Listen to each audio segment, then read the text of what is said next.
ऐसन बौरवा बरसे गौरी ना बियाहे मोरो गौरी रहिए कुंवार।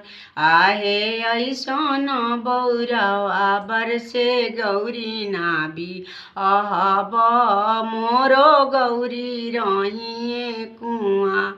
गौरा ले ले उड़ब गौरा ले ले बूढ़ब गौरा ले ले खिलब पताल।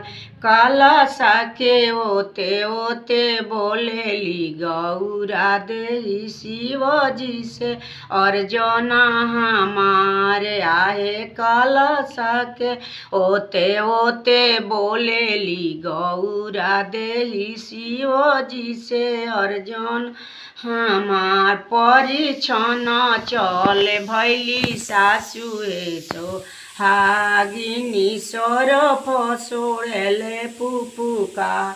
आहे परिछन चल भैली सासुए सोहागिनी सरफ सोड़ेले पुपुकार। कहीं बिगली डाला है कहीं बिगली मौरी गौरी ले ले खिलेली पता। आहे कहीं बिगली डाला है कहीं बिगली मौरी गौरी ले ले खिलेली पता। ऐसन बौरवा बरसे गौरी ना बियाहे मोरो गौरी रहिए कुंवार। कलशा के ओते ओते बोलेली गौरा देहि शिव जी से अर्जुना हमार। भेख उतारू शिव भभूति उतारी गंगा पैसी करू आसन। आठही अंग शिव चंदन चढ़ाऊ आई आंगनवा होखू ठाड़। भेख उतरनी शिवजी भभूति उतरनी गंगा पैसी कैनी आसना। आठही अंग शिव चंदन चढ़वनी आई आंगनवा भैनी ठाड़।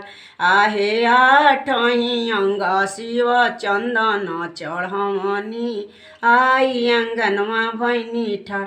कहाँ गैली सासु है कहाँ गैली सरधज आई रूप देखो ना हमार। कहाँ गैली सासु है कहाँ गैली सरहज आई रूप देखो ना हमार। बाजे लागल बाजन उठे लागल मंगल होखे लागल गौरी के बिया। आहे बाजे लागल बाजन उठे लागल मंगल होखे लागल धर्म बिया। ससुर जी मननी धिया अपन दिहनी सासु मनली धिया अपन दिहली होखे लागल धर्म बिया। आहे सरऊ मनल धेनु गैया दिहले होखे लागल गौरी के बिया।